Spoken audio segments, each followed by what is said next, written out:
আব্দুল্লাহ আবার ডাক দিয়া বলেন, ইয়া রাসূলুল্লাহ, ইয়া হাবিবাল্লাহ, আল্লাহর নবী গো, ইসলাম গ্রহণ করার কারণে, আপনার কাছে আসা যাওয়া করার কারণে আমার চাচা বাড়ি থেকে বের করে দিছে, সম্পদ থেকে বঞ্চিত কইরা দিছে, ঘর থেকে বের করে দিছে। মার কাছ থেকে সামান্য একটু কাপড় লইয়া নবী গো কোন রকম ভাবে আপনার কাছে আইসা হাজিরা দিলাম। কারণ আল্লাহ নবী গো কোন সময় আপনি বের হবেন, আপনার নুরানি চেহারাখানা দেখবো, আমার মনে যত ব্যথা বেদনা আছে সবগুলো দূর হয়ে যাবে। নবী আপনার চেহারা দেখা আমার মনে ব্যথা বেদনা দূর হয়ে যাবে।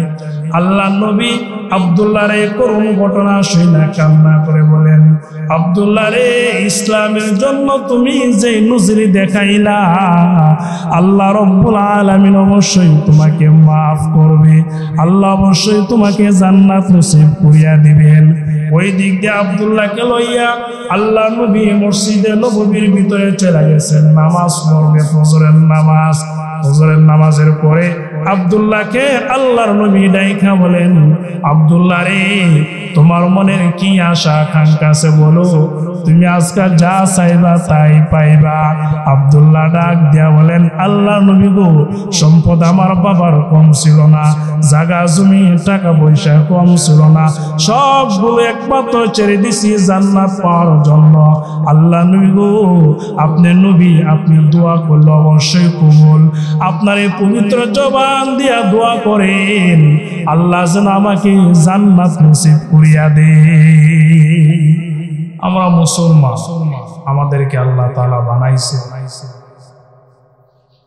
আমাদেরকে কিভাবে বানাইবে এই চিন্তাটা আল্লাহ তাআলাই একমাত্র ছিল। কেমন ভাবে বানাইতে হয়, বানানোর সময় শরীরের অঙ্গ প্রত্যঙ্গ, হাত পা কেমন দিবে, শরীরের রং কালার কেমন দিবে, এই চিন্তা ফিকিরটা একমাত্র আল্লাহ নিজে করেছে। ওনাকে পরামর্শ এবং কি জ্ঞান বুদ্ধি কেউ দিতে হয় না। আল্লাহ নিজেই মিস্ত্রি কইরা নিজেই জ্ঞান দিয়া আমাদেরকে তৈরি করেছে।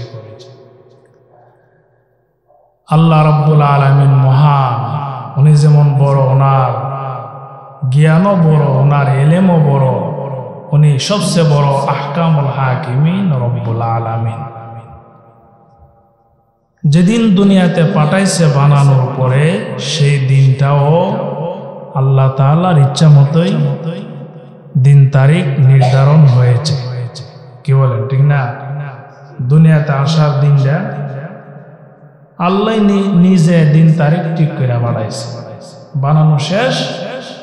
এখন আর ওই দুনিয়াতে তাহার কোনো ব্যবস্থা নাই, এই দুনিয়াতে পাঠাই দিছে।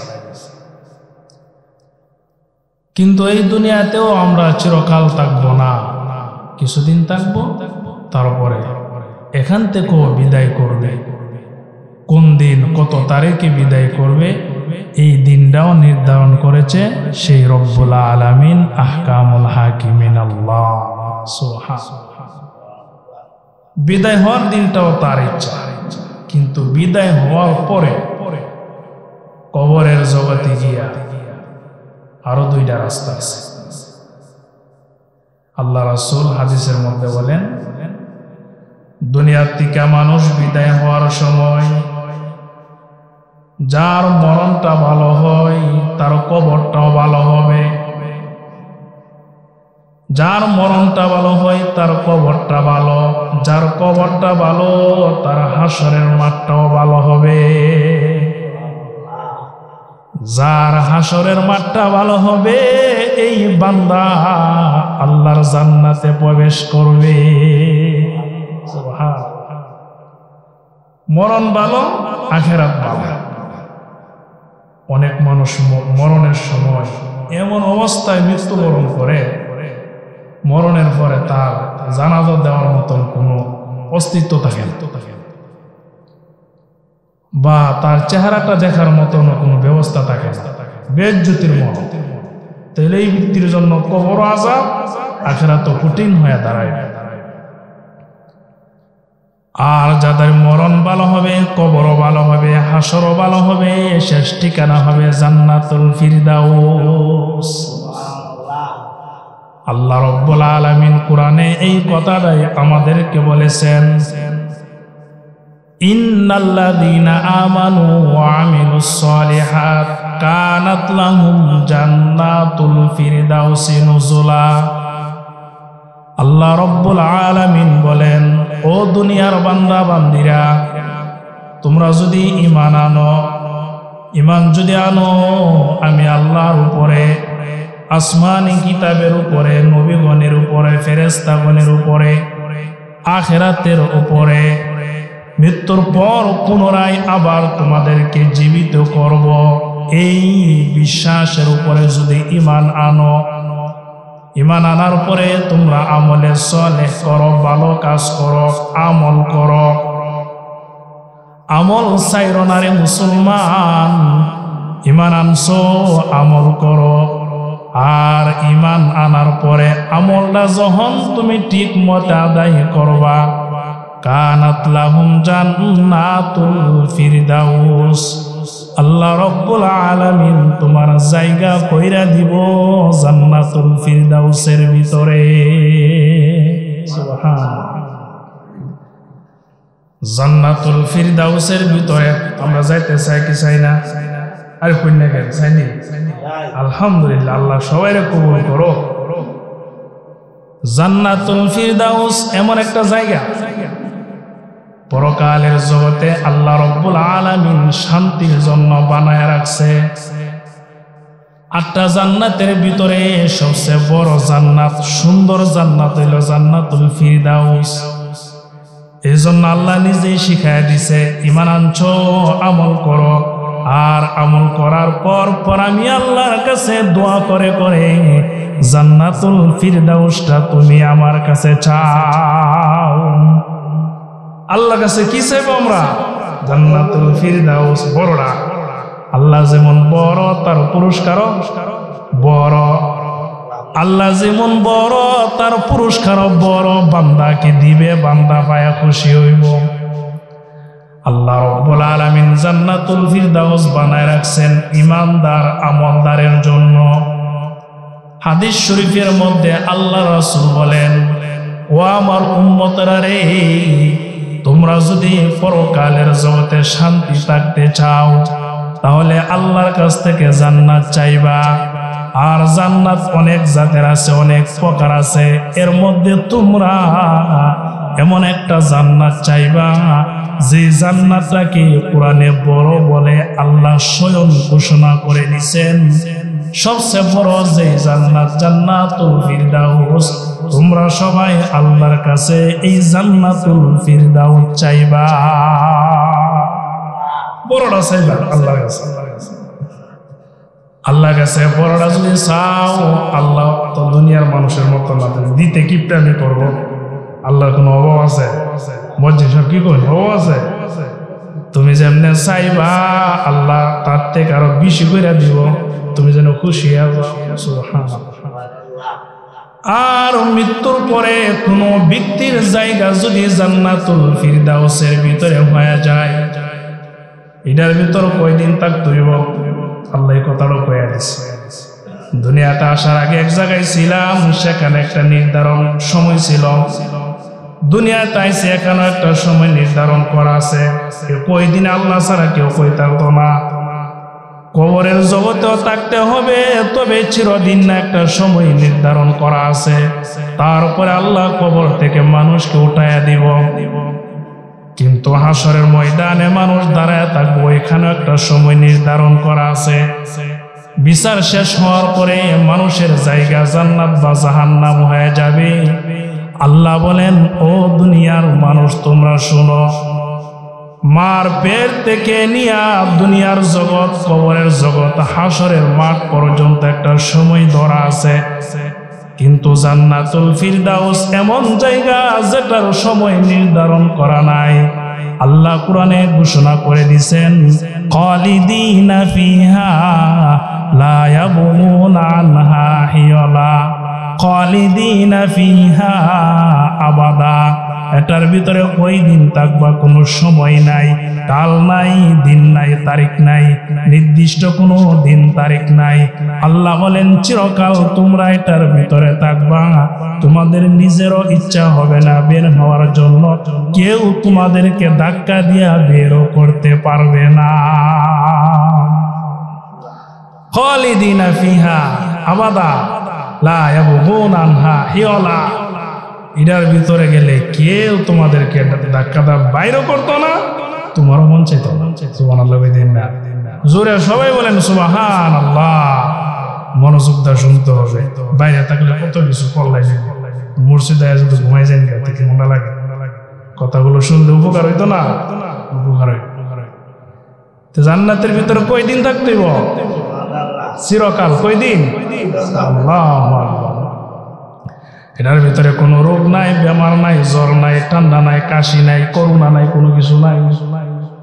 আল্লাহ এমন ভাবে বানায় রাখছে কিছুদিন পর পর তোমার চেহারা পরিবর্তন করা হবে, কিছুদিন পর পর তোমার মনের খায়েশ অনুযায়ী তোমাকে জায়গা পরিবর্তন করে দিবে। এটার ভিতরে চিরকাল থাকবা, কেউ তোমাদেরকে বের করবে না।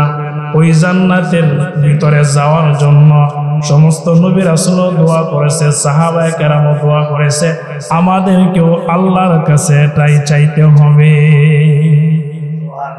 সাহাবীদের মধ্যে একজন সাহাবী ছিলেন, জান্নাত পাওয়ার জন্য ঘর বাড়ি, বাপ দাদা, আত্মীয় স্বজন সবগুলো ত্যাগ করে দিয়েছেন।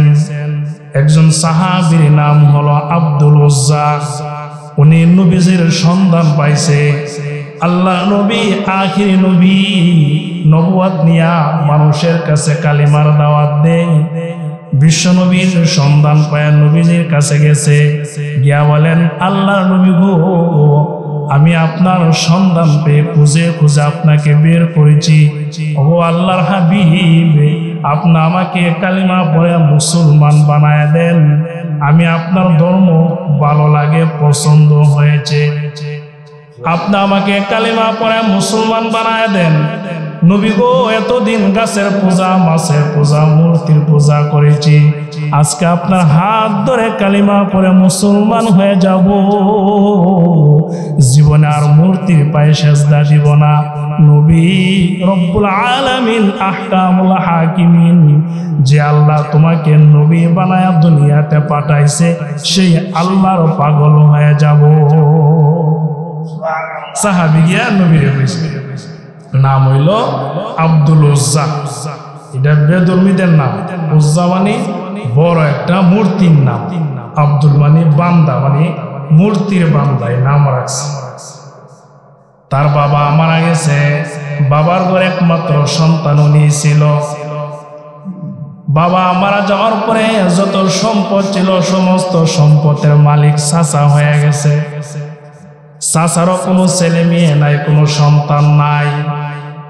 এই আব্দুল উজ্জা বাবা মারা যাওয়ার পরে বাবার সমস্ত সম্পদ চাচা নিয়ে গেছে, আর চাচার ঘরেই লালন পালন হয়েছে। ছোট থেকে নিয়া 20-22 বছর পর্যন্ত তার চাচা তাকে ভরণ পোষণ সম্পূর্ণ দায়িত্ব আদায় করেছে। বাবা মারা গেছে, ইতিম হয়ে গেছে, কিন্তু চাচার কাছে লালন পালনের মাধ্যমে তিলে তিলে বড় হয়েছে। চাচার ঘরে তাইকা সন্ধান পাইছে। আখিরে নবী কালিমার দাওয়াত দে মানুষের কাছে, দৌড়ায়া গিয়া কালিমা পড়ে মুসলমান হয়ে গেছে। খবরটা যখন চাচার কানের মধ্যে পৌঁছে গেছে, আব্দুল উজ্জার চাচা আবার ডাক দিয়া বলেন, কি ভাতিজা, কি ব্যাপার, এই মুহূর্তে তুমি ওই আসা যাওয়া করো? চাচার কাছে বলে দিলেন, চাচা আপনি শোনেন, আল্লাহর হাবিব আখিরে নবী দুনিয়ার জগতে নবুয়ত নিয়ে আসছে, সমস্ত ধর্ম বাতিল হয়ে গেছে, ওনার ধর্ম সর্বশ্রেষ্ঠ। চাচা গো, আমি ওই নবীজির হাতে হাত রাইকা কালিমা পড়ে মুসলমান হয়ে গেছি। চাচারে জানাই দিছে কালিমা পড়ে মুসলমান হয়ে গেছে।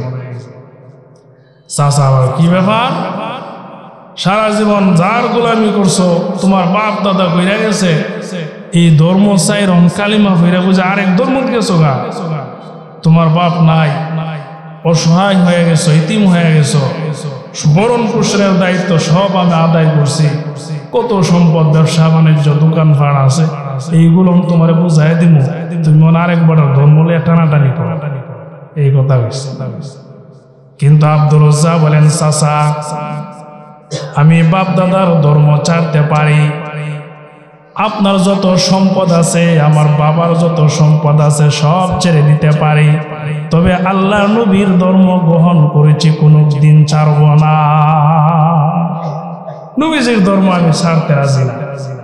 চাচা এবার শক্তভাবে কথা বলে দিচ্ছেন, ভাতিজা শোনো, যদি আমার ধর্ম, তুমি যদি মুহাম্মদের দরবার না ছাড়ো, মুহাম্মদের দরবারই যদি তোমার কাছে ভালো লাগে, তার ধর্ম যদি তোমার কাছে ভালো লাগে, তাইলে কিন্তু আমার বাড়িতে জায়গা পাইবা না, ওই তো মুহাম্মদের ধর্ম ছাড়তে হবে, আর না হয় আমার বাড়ি ছাড়তে হবে।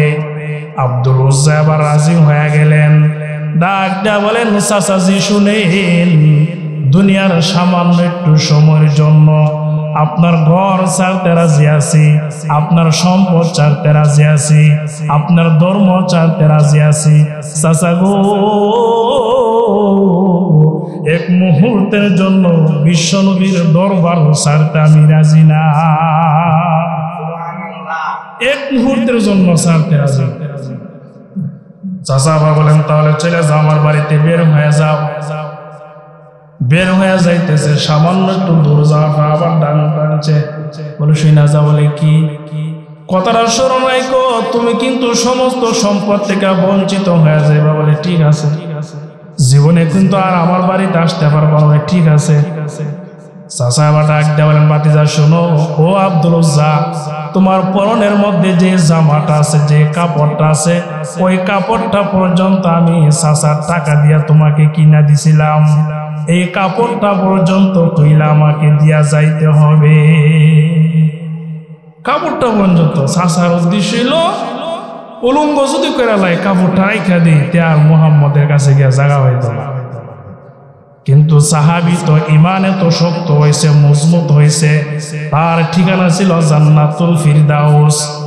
সুন্দর করে পরনের জামা খুইলা চাচার হাতে দিয়া দিছে, বলেন, চাচা নেন, আপনার জামাগুলো আপনাকে দিয়া গেলাম, তবে মুহাম্মদের দরবার ছাড়তে আমি রাজি না।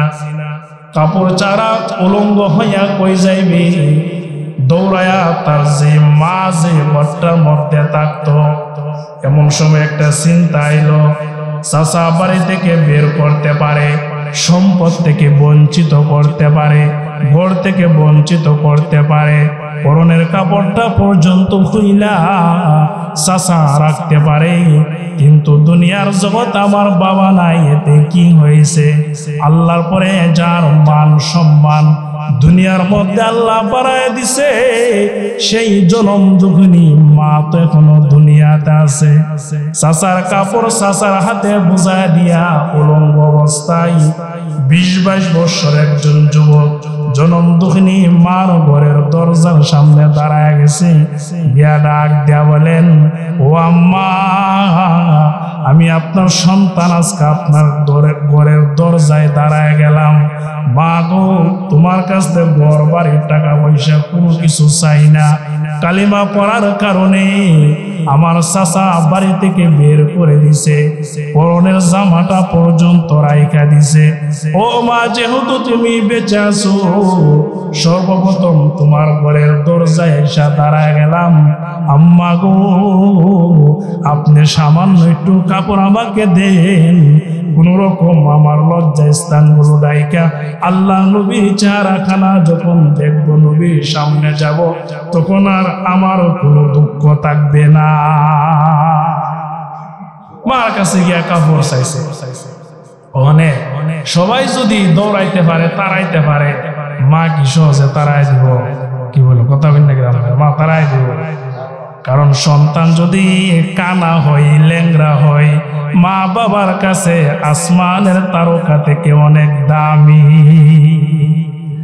সন্তান যদি বোবা হয়, পাগল হয়, মাতাল হয়, তারপরও মা বাবার কাছে চন্দ্র সূর্য থেকে অনেক দামি।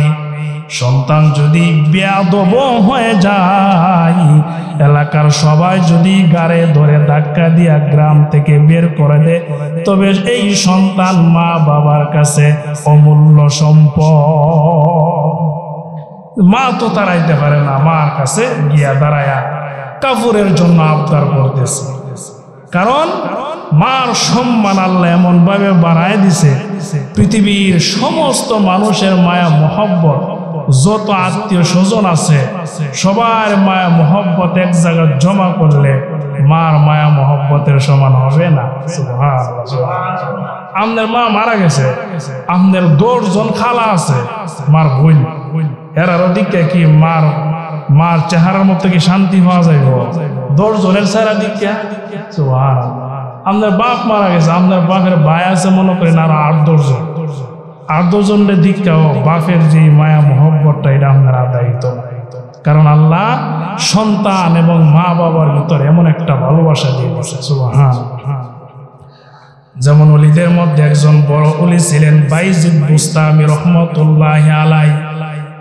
মার মায়া মোহব্বতে, মার শাসনে আল্লাহ তাকে ওলি বানায় দিছে। মার মায়া মোহব্বতে, মার চেষ্টা সাধনায় আল্লাহ তাকে এত বড় ওলি বানাইছে। জুনায়েদ বাগদাদী রাহমাতুল্লাহি আলাইহি বলিয়া গেছেন, আসমানের মধ্যে ফেরেশতাদের জগতের মধ্যে সবচেয়ে দামি ফেরেশতা যেমন হযরত জিবরাইল আলাইহিস সালাতু ওয়াস সালাম, ওনার মতো সম্মানী ফেরেশতার কেউ নাই। সবচেয়ে দামি ফেরেশতা, বড় ফেরেশতা, সম্মানী ফেরেশতা জিবরাইলের দাম যেমন ফেরেশতাদের মধ্যে বেশি, ঠিক জমিনের মধ্যে আল্লাহর যত ওলি আছে সমস্ত ওলিদের জগতে হযরত বাইজিদ বুস্তামির সম্মান তত বেশি।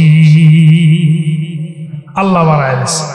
ফেরেশতাদের জগতে জিবরাইলের দাম বেশি, ওলিদের জগতে বাইজিদের দাম বেশি। কারণ হলো মার চেষ্টা সাধনা। ওলি বাইজিদ যখন ছোটবেলা, তার বাবা মারা গেছে, মা কোন রকম সন্তানটাকে লালন পালন করে বড় করেছে। কিছু বড় হওয়ার পরে যখন কিছু কথাবার্তা বলতে পারে, রাস্তাঘাট চিনার মতন একটা দিন বয়স হয়েছে, মা নিয়ত করেছে, আল্লাহ আমার ওই সন্তান বাইজিদকে ওলি বানাইব, আলেম বানাইব, হাফেজ বানাইব। বলে করে বাইজিদকে লইয়া গেছে মাদ্রাসায়। মাদ্রাসায় লইয়া উস্তাদকে গিয়া বলতেছেন, ও উস্তাদজি, এই যে আমার ছোট সন্তান, তার বাবা নাই, নিয়ত করেছি হাফেজ বানাইব, আলেম বানাইব। উস্তাদজি গো, আপনাদের মাদ্রাসায় আমার এই সন্তান বাইজিদকে দিয়া গেলাম, যে কোনো ভাবেই হোক আমার এই বাইজিদকে আলেম বানাইবেন। যতদিন পর্যন্ত আলেম না হবে ততদিন পর্যন্ত আমার এই বাইজিদকে ছুটি দিবেন না। আলেম হওয়ার পরে ছুটি দিবেন। মা কুলে কইরা ইতিম বাইজিদকে মাদ্রাসায় উস্তাদের কাছে কথা বইলা দিয়া চলে আসছে। বাইজিদ ছোট মানুষ, পড়াশোনা করতেছে। কিছুদিন যাওয়ার পরে মার কথা স্মরণ হইছে। ছোট বাচ্চা তো, মাসুম বাচ্চা, মার কথা স্মরণ হইছে। উস্তাদের কাছে গিয়া বলেন, উস্তাদজি, আমার আম্মার কথা স্মরণ হইছে, আমাকে একটু ছুটি লাগবে। উস্তাদ যেবার চিন্তা করেন, তার মা তো কয়ে গেছে আলেম না হইলে ছুটি নাই, এই মুহূর্তে কেমন ভাবে ছুটি দেই। উস্তাদজি বাইজিদকে সুন্দর করে বুঝাই দিছেন, তুমি যদি 20-22 পারা কোরআনের 3 ভাগের 2য় ভাগ যদি মুখস্থ করতে পারো তাইলে তোমার ছুটি আছে। তুমি যদি কোরআন 3 ভাগ 10, 20, 30, তুমি যদি 2 ভাগ 20 বা 22 পারা পড়তে পারো তাইলে তোমার ছুটি আছে, এর আগে ছুটি নাই। একটা সীমানা দিয়ে দিছে। কিন্তু আল্লাহ যারে ওলি বানাইব তার জ্ঞান বুদ্ধি তো অনেক বেশি হবে। আল্লাহ রব্বুল আলামিন বাইজিদকে এমন জ্ঞান দিছে, ওস্তাদ যখন বলছে 20-22 পারা মুখস্থ করলে ছুটি পাইবা, তার মানে 2-4 বছর লাগবো। আল্লাহর ওলি বাইজিদ অল্প কিছু দিনের ভিতরে দিনে রাত্রে মেহনত করে 20-22 পারা ডিঙ্গায়া গোটা কোরআন 30 পারা মস্ত কইরা লাইছে। মস্ত করে গিয়া উস্তাদ জি আবার আমার ছুটি দেন, আমি তো কোরআনের 3 ভাগ মস্ত কইরা লাইছি। ওস্তাদ জি বলেন ঠিক আছে অন্ত ছুটি দেওয়া দরকার, ছোট বাচ্চা না দিলেও মনে কষ্ট থাকবে, যাও তোমার মাকে ডেকে আবার আসবা মাদ্রাসার মধ্যে। কিছুদিনের জন্য ছুটি দেওয়া হলো। বাইজিদ মাদ্রাসা থেকে ছুটি লয়া বাড়িতে গেছেন। মার ঘরের সামনে গিয়া হাইটা যাইতে যাইতে সন্ধ্যা হয়ে গেছে। মার ঘরের সামনে গিয়া ডাক দিতেছেন, আম্মা গো ঘরের দরজাটা খুলিয়া দেন, আমি আপনার কলিজার টুকরা বাইজিদ চলে আসছে আপনাকে দেখার জন্য। ভিতর থেকে মা ডাক দিয়ে বলেন, সন্তান বাইজিদ রে, আলেম হয়ে আইছো নাকি আগে বলো। বাইজিদ বলেন, মা আলেম হই নাই, আলেম হওয়া ছাড়াই আপনাকে দেখার আবেগ উঠছে, দেখতে আসছি। ভিতর থেকে মা বলেন, বাইজিদ যতক্ষণ পর্যন্ত আলেম না হবা তুমি সন্তানের চেহারা আমি দেখব না। সুবহানাল্লাহ সুবহানাল্লাহ, আমার চেহারাও তুমি দেখবা না, ঘরের দরজা খুলব না। বাইজিদ দাঁড়ায় রইছে, সন্ধ্যা থেকে গভীর রাত পর্যন্ত দাঁড়ায় রইছে। বাইজিদ দরজার বের থেকে ডাইকা বলেন, মা দরজা খুলেন, এক নজর দেইকা চলে যাব। ভিতর থেকে মা বলেন, সন্তান আমি তো নিয়ত করেছি আলেম না হইলে তোমাকে চেহারা দেখাইব না। তুমি যদিও আমার বাইজিদের গলার কণ্ঠ সুরে তুমি আমাকে আম্মা আম্মা ডাকতেছ, কিন্তু তুমি আমার সন্তান না।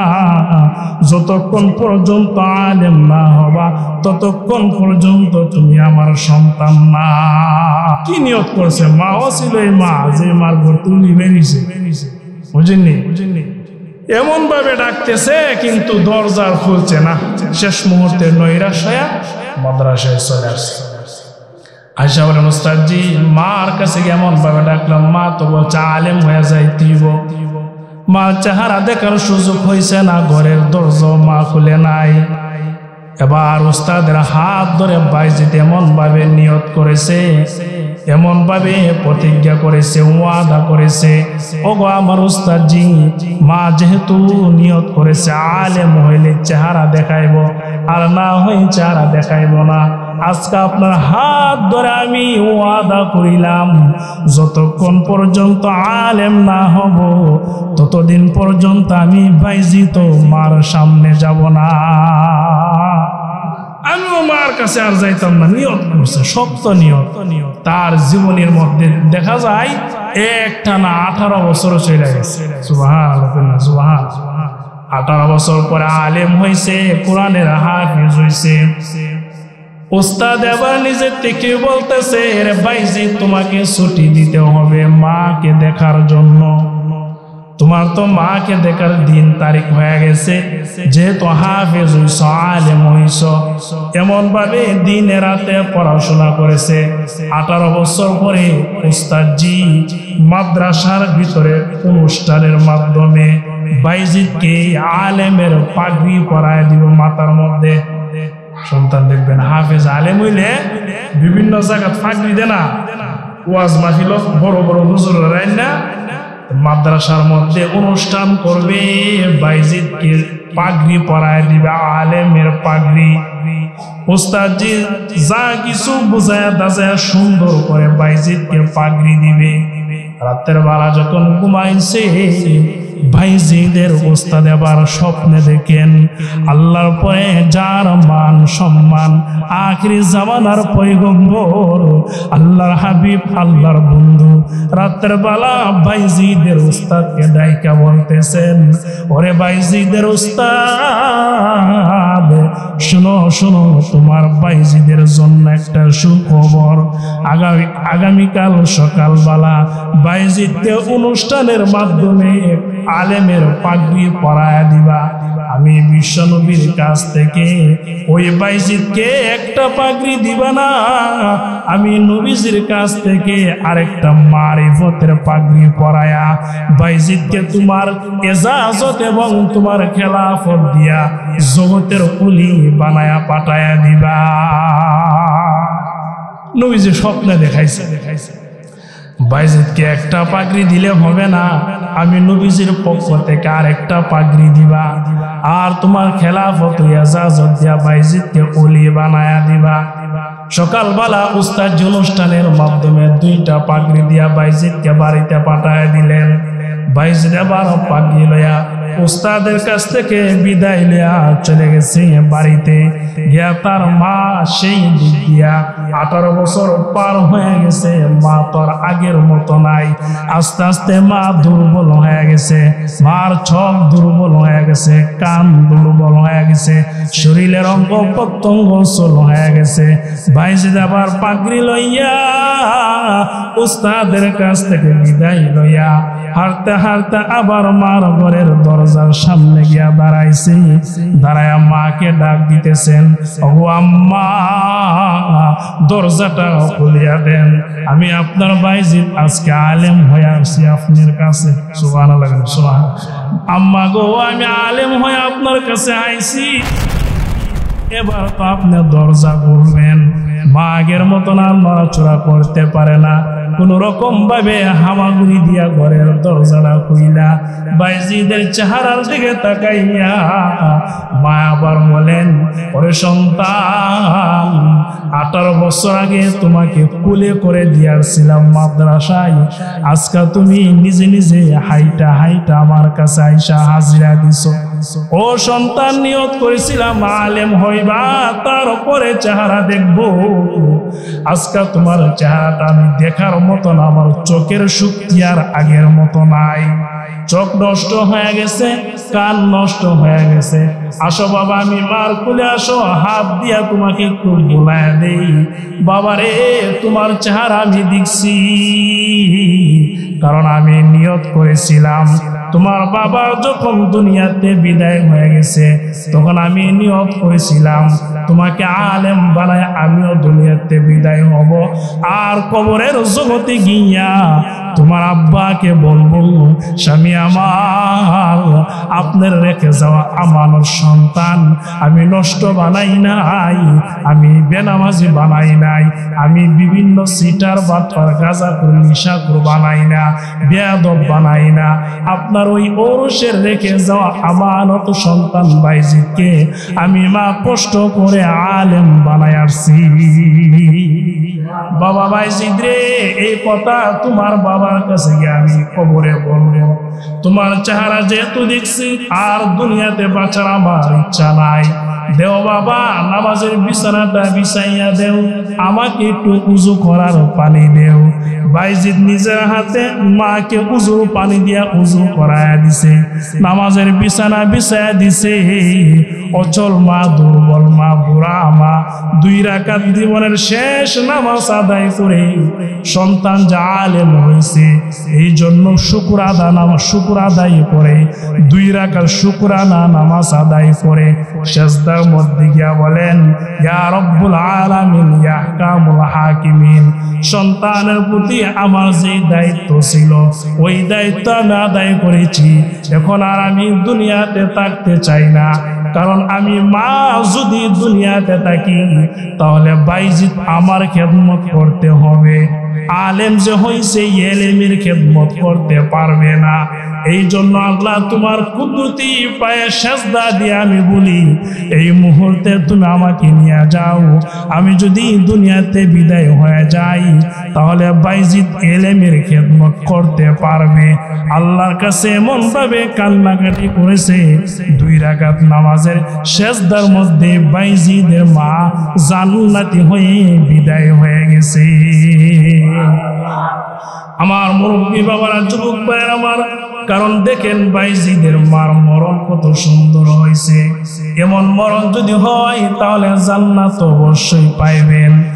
কোন মানুষের মরণ হয় বিভিন্ন গুনার জায়গার মধ্যে, কোন মানুষের মরণ হয় নেশাগ্রস্ত অবস্থায়, কোন মানুষের মরণ হয় নাপাক অবস্থায়, কোন মানুষের মরণ হয় বিড়ি খায় সিগারেট খাওয়ার পরে, কোন মানুষের মরণ হয় মসজিদের ভিতরে, কোন মানুষের মরণ হয় মক্কা, কোন মানুষের মরণ হয়ে যায় নামাজের সেজদার ভিতরে।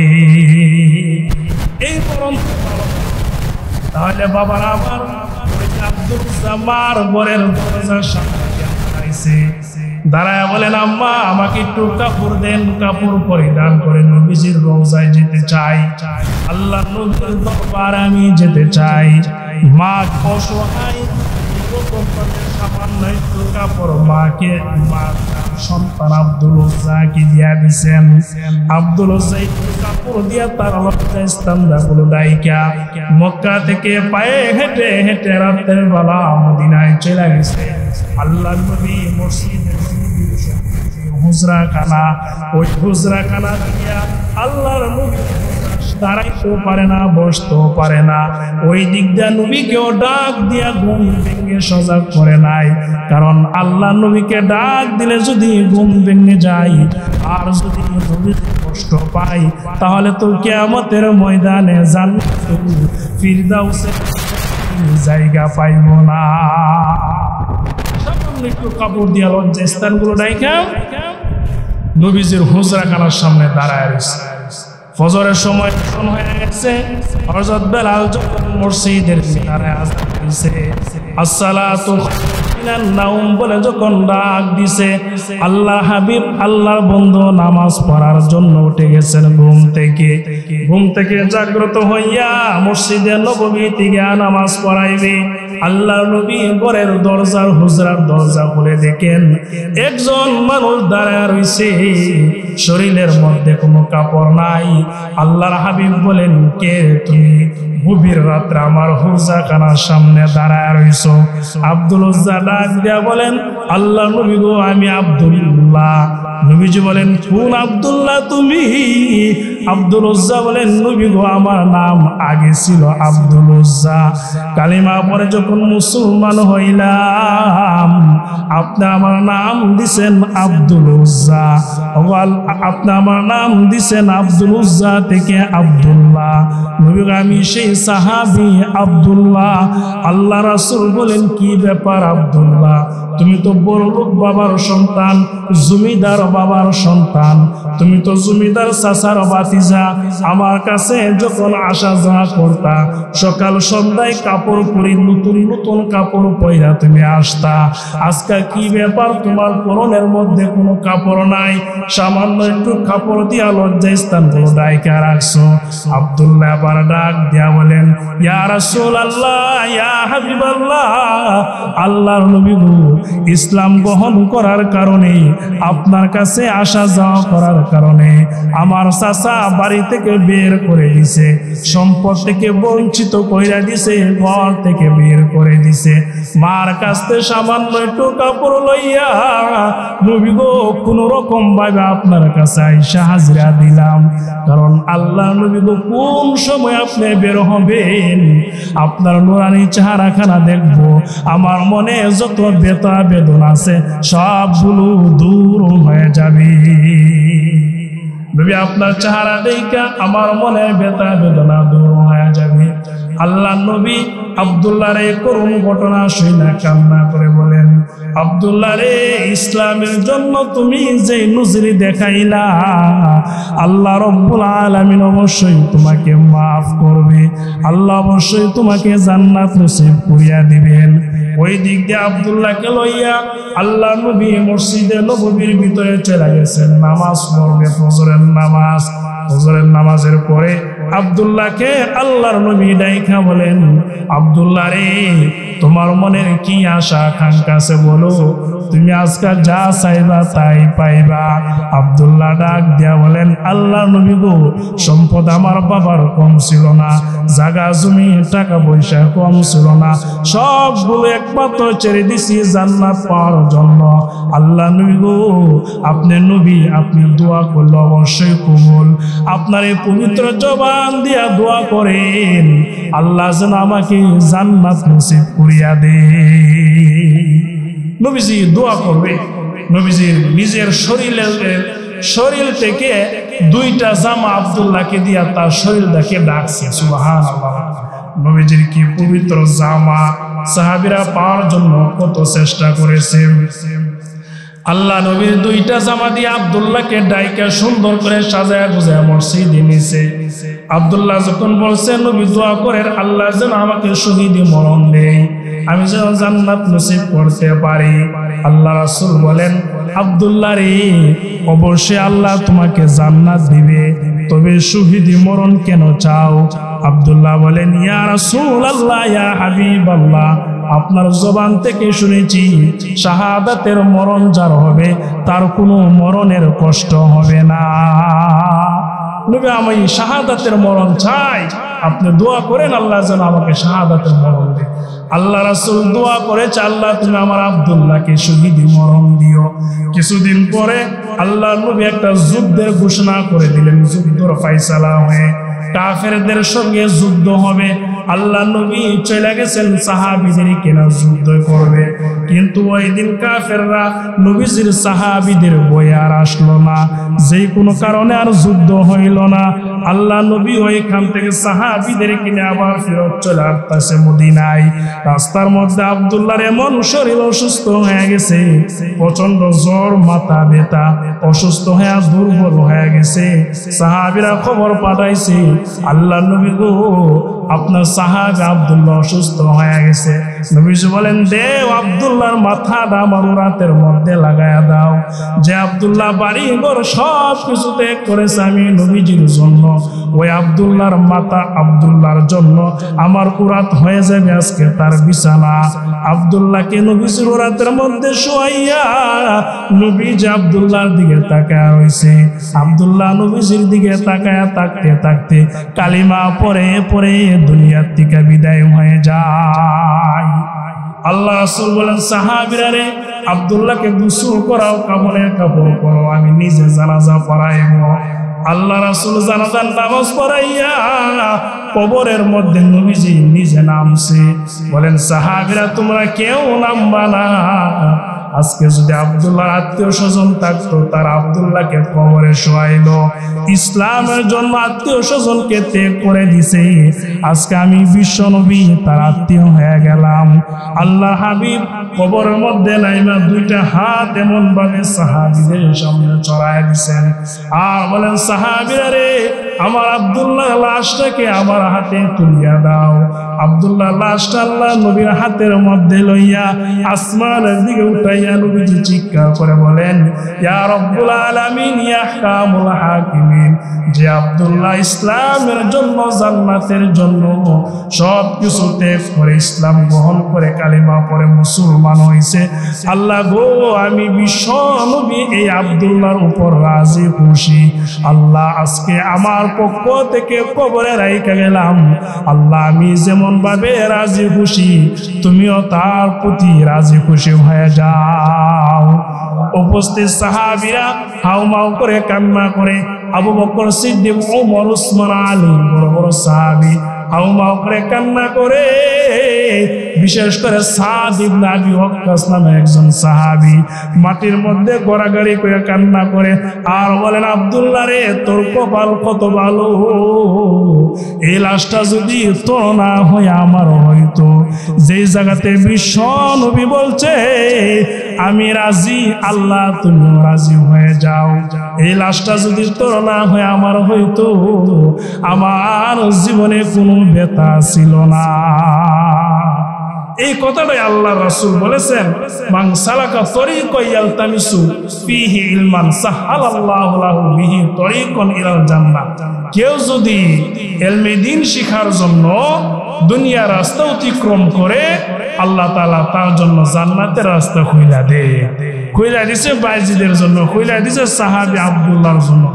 আমরাও যদি ইলমে দ্বীন শিখার জন্য, আল্লাহর পাওয়ার জন্য দুনিয়ার রাস্তা অতিক্রম করি, আল্লাহ তাআলা অবশ্যই আমাদের জন্য জান্নাতের রাস্তা খুলে দিব।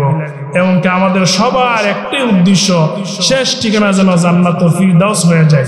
কি বলেন, ঠিক নেই? আর কথা বলা ঠিক নেই? শেষ ঠিকানা যেন জান্নাতুল ফিরদাউস হয়ে যায়। আল্লাহ আমাদের সকলকে শেষ ঠিকানা জান্নাতের ভিতরে যাওয়ার তৌফিক দান করুক। জোরে বলুন আমিন। ওয়া মা আলাইনা ইল্লাল বালাগ। যারা সুন্নাত